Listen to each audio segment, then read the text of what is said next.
Normalement, si j'ai bien fait mon taf de monteuse, qu'il y a eu avant que je commence à parler, c'est mon introduction. Bon, déjà, je sais que ça se fait plus trop, en fait. Il y a personne qui fait des introductions, je crois. Dans les gros youtubeurs, qui a une introduction? Personne. Ok. Bon, il y a que moi qui aime bien ça parce que je sais pas, j'ai toujours. C'est vrai, c'est au début de YouTube, il y avait toujours des gens qui avaient des intros tout le temps partout. Genre des trucs avec des flammes et tout en 3D qui tournaient, les textes et tout. Et maintenant, ça se fait plus, en fait. Du coup, j'avais fait mon intro la va-vite quand j'avais une vieille application de montage sur mon ancienne tablette. Et du coup, voilà. Mon intro est quand même assez moche, il faut le dire.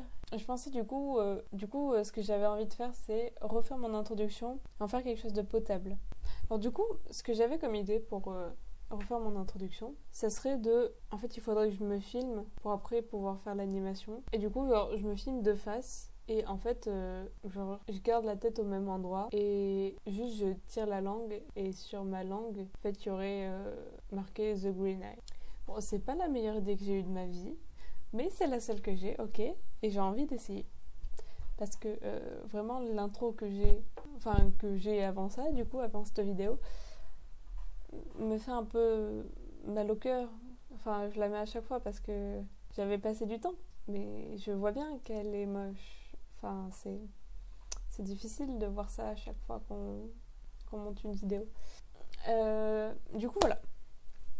Alors là, j'ai mon logiciel de dessin que j'utilise d'habitude, Clip Studio Paint. Sauf que j'ai pas la version... je sais plus quelle version j'ai. Bon, il y a version gratuite pour pas longtemps. Il y a version au-dessus, c'est version pro, je crois. Et il y a la version expert où en fait, on peut mettre autant de frames qu'on veut en fait. Et là, je suis limitée à 24. Sauf que bon, je maîtrise mieux ce logiciel de dessin. Parce que l'autre, j'ai pas tout ce qu'il y a là sur le côté. J'ai pas tout ça, je le maîtrise pas bien. Mais j'ai autant de frames que je veux. Et ça, c'est un avantage. Sauf que pour passer de ce logiciel à la version expert, c'est tellement cher. Je me rappelle pas le prix, mais je sais que j'avais vu, et je m'étais dit, mais genre non, en fait, je peux pas, en fait. Vraiment super cher. Tout ça pour juste... Enfin, je sais pas ce que ça apporte de plus que avoir... le nombre de frames qu'on veut en fait. On doit avoir des outils en plus, mais en plus les outils on peut en télécharger d'autres. Il y en a qui en mettent, gratuitement qu'on peut télécharger. Donc en fait je vois pas ce que ça apporte d'autre en fait. Du coup là, ce que j'aimerais bien voir, genre 1 ou 2 secondes où genre juste j'ai la tête fixe, genre je ferme je cligne des yeux, ok. Je pense que je veux qu'elle dure à peu près 5 ou 7 secondes, entre 5 et 7 secondes. Alors du coup maintenant ce que je vais faire c'est que je vais filmer la séquence que je veux prendre pour utiliser pour mon animation. Alors du coup j'ai filmé la séquence que je voulais prendre. Ouais, je me suis détachée les jeux parce que je sais pas, je préfère. Mais on va remédier à tout ça parce que faut pas déconner. Bref. Alors du coup hop, je me suis envoyé la vidéo sur le drive.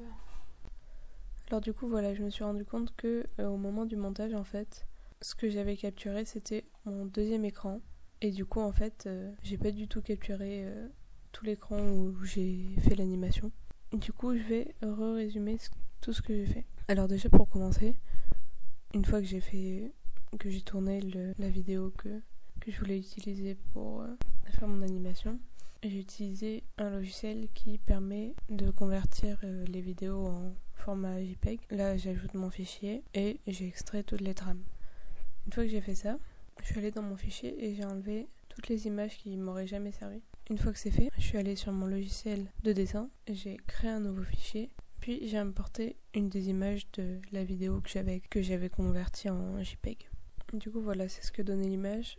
Du coup, je ne l'ai pas enregistré au format d'exportation du logiciel. Je n'ai pas tous les différents calques sur le côté. Du coup, je peux plus remontrer comment j'ai fait. Mais en gros, j'ai pas mal utilisé cet outil, voilà, courbe continue.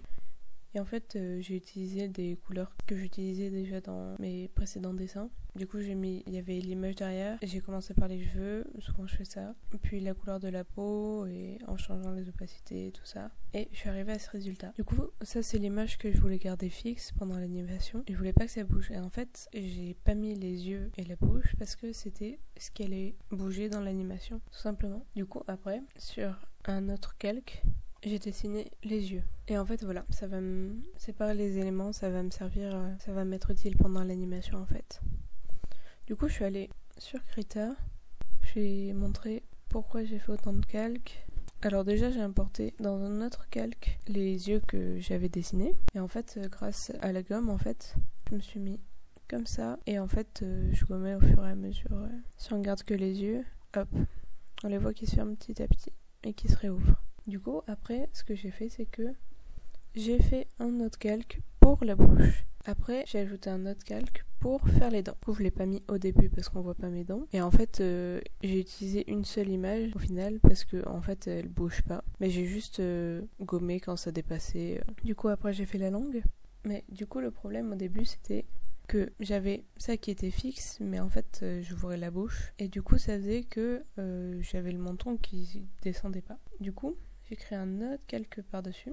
En fait, j'ai importé la même image et j'ai gommé tout autour pour garder seulement la mâchoire, en gros. Et après, avec cet outil-là, j'ai pu déplacer la mâchoire.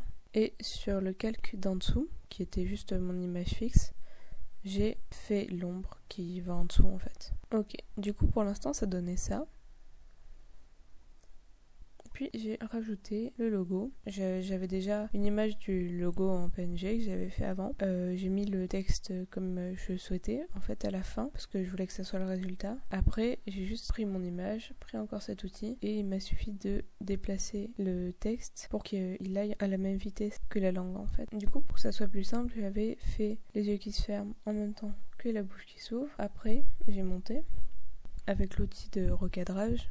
J'ai séparé en deux le visage pour garder que d'un côté les yeux qui s'ouvrent et se ferment et de l'autre la bouche qui s'ouvre. Du coup je vous laisse avec le résultat.